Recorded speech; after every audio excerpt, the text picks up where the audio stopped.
Okay, so the last thing we just have to do is to state the power rule of logarithms in words, because we got this. So let me remind you what we were doing yesterday. Remember, we were taking the exponent rules and we were deriving the logarithm rules, because exponents and logarithms are so closely related, you're going to go back and forth between the two. And we discovered that if I have an exponent like this of n, that it really just gets moved to the front. So I have log base b of x to the n power. The exponent moves to the front, and it ends up being multiplied. So to write that out in words, it basically says the logarithm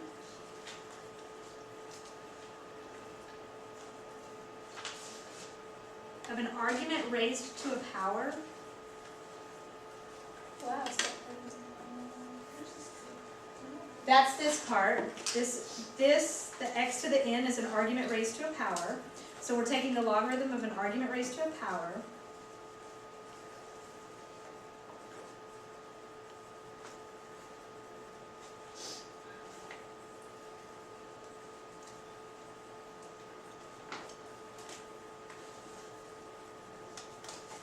It ends up being the same thing as the power times the log. So you just take that power, move it down on the line, and multiply it by the log. So this rule, this last rule, is probably the most useful logarithm rule, the one we'll use most often, because that's the whole point of a logarithm, is to get exponents out of the little up thing and down onto the line. I'll pass those over. So this page that I'm handing out right now, this is the log properties page that you're going to keep. All the log properties all on the same page, all in one place. You can keep this other one. That's the deriving of the rules and stuff. We're going to keep it all in one place. That way you can refer back to it if you need it, and they'll all be in an easy location for you to get to. So the first one is the multiplication or the product property, and they wrote right over here what you do. The log of a product, so that's x times y, is equal to the sum of the logs of the argument. We talked about this yesterday. I cannot solve an equation that has both an x and a y in it. So I'm going to split it up into two separate pieces. And I'm going to do log base b of x, because I could solve that, plus log base b of y.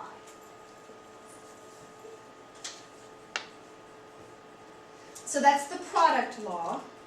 And now the quotient rule, the quotient property, the log of a quotient is equal to the difference of the logs of the arguments.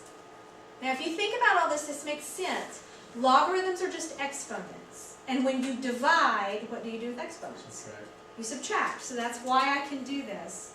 I'm going to do log b of x minus log b of y. Remember yesterday we talked about the fact that with subtraction and division, order matters. So whatever's on top has to be listed first. It doesn't matter with the addition. Addition and multiplication order doesn't matter, but for this one it does matter. Alright, this is the one we just did. The log of a number raised to a power is the same as the product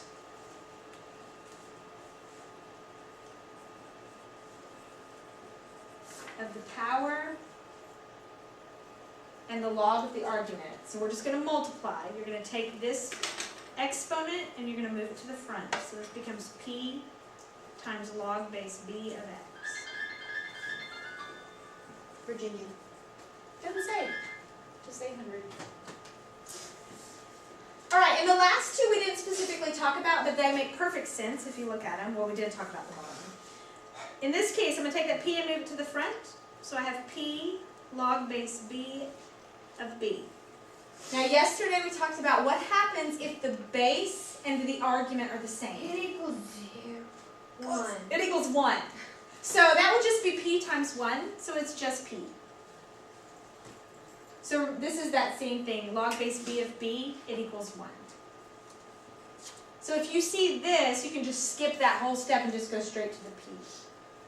Alright, so there's your properties, now we're going to use them.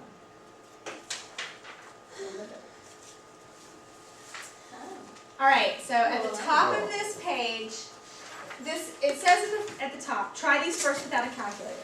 back before we had calculators, this is how we had to do log properties. They had big tables, and they had numbers on them like this. This is common log, and it would be log of 2 equals 0.3, and log of 3 equals, and log of 4 equals, and it would be these big tables. But of course, they cannot put every number on the planet on the page, so they would give you like through log 500. And then you would have to figure everything else out. So, they're asking me to do log of 900. That's not on my table, but 2 is, and so is 450. Now, how could you get 900 with a 2 and a 450? Multiply them, right? So, log 900 is really the same thing as log 2 times 450. Yes? Now, I have a logarithm with an argument that's being multiplied. Can't I separate that out into addition? So this is really the same thing as log of 2 plus log of 450. Well, I know log of 2. They told me what it was. It's 0.3. So log of 2 is 0.3. And log of 450 is 2.65. So if I add those two together, I get 2.95. And that's the logarithm of 900. Now it says I can check it on my calculator and see if that's right. So on my calculator, if I put in log, remember that's common log base 10 of 900, is in fact 2.95. Alright, so let's do B. The only two logs I know are 6 and 11. But they want me to find log 66. How do you get 66 from 6 and 11?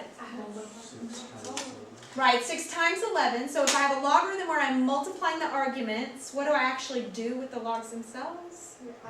You add them. So your answer would be 1.82. And you can check on your calculator, log of 66, and it should be 1.82. Right, now C. I have log 36 and log 3, but they want me to get log 12. How do I get a 12 from a 36 and a 3? Very good. Divide, so you subtract. So I'm going to get 1.6, and remember, order matters. So that would be 36 divided by 3 in order to get 12. So it's going to be 1.6 minus 0.5. So 1.1. Everybody all right? Like I get it, but I don't. I don't know. It's just Which? I get it, but I just like don't. It's not bad. Don't worry. Once I just tell myself I'm gonna be like yesterday. No, you'll be fine because we won't do a whole lot of this. You'll be fine. Okay, on this one I got log of 11 and I need log 121. How do I get 121 from 11? Multiply it by 11. Multiply by 11 or square it, right? Yeah. So I could do log of 11 squared. Now here comes my favorite log property. This 2 gets moved to the front. So it's really 2 times log 11. Well, I know log 11 is 1.04. So that's add it. 2 times 1.04, which is 2.0. And if I put log 121 in my calculator, I'll get 2.08. Kind of okay? Alright, so we will not do a whole lot of this because you have a calculator and you can plug them in. So you don't have to do this with actual numbers. What you need to know is how to use the properties because we don't always have numbers. I mean, when you start to look down here, I've got x's and x plus 1s, and that's when we need to know the rules because you can't use your calculator for those. Alright, so they have given me some expressions that are written out, and they want me to condense it into one logarithm. So right now I have multiple logs. I need to condense it to one. I have 2 logarithms separated by addition. So I'm going to combine them by multiplying. So it's going to be log 2 times 5. I'm going to write it out just so that you have it, which is log of 10. Now, this can be simplified further because this is common log. And what's the base on common log? So it equals 1. So this equals 1.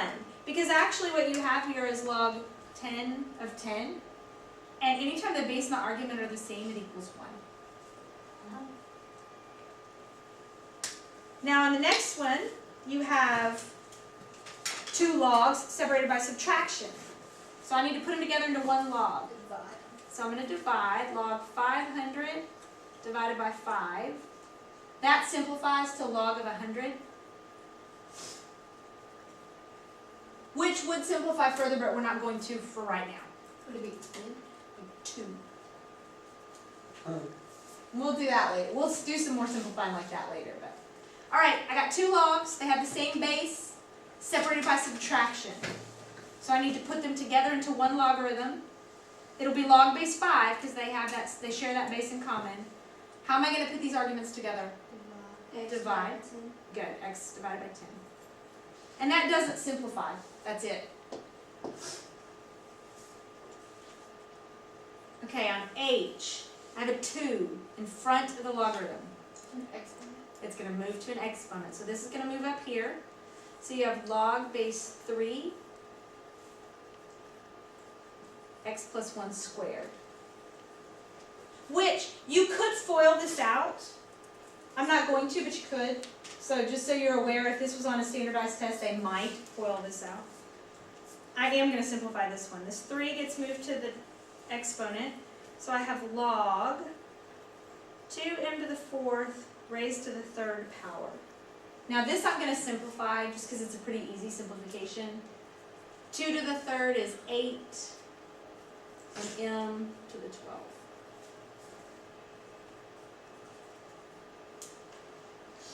Everybody okay? So that's what we call condensing a logarithm. So we had multiple logs, and we condensed it into one logarithm. Now this is, we've got one logarithm, and we're going to expand it, or to help us simplify it. So in this case, I have log base 5 of 5 and the 7. Well, the 7 moves to the front. So I would have 7 log 5 of 5, but that log base 5 of 5 equals 1. So you actually just have 7, because it's 7 times 1. Log base 6 of 6. 1. This negative 4 moves to the front. So you got negative 4. Common log 10. So 1. Right. So it's negative 4. This last one, you've got 2 logarithms separated by addition. So you're going to multiply. So it's going to be log base 12 of 12. 1. Which is 1.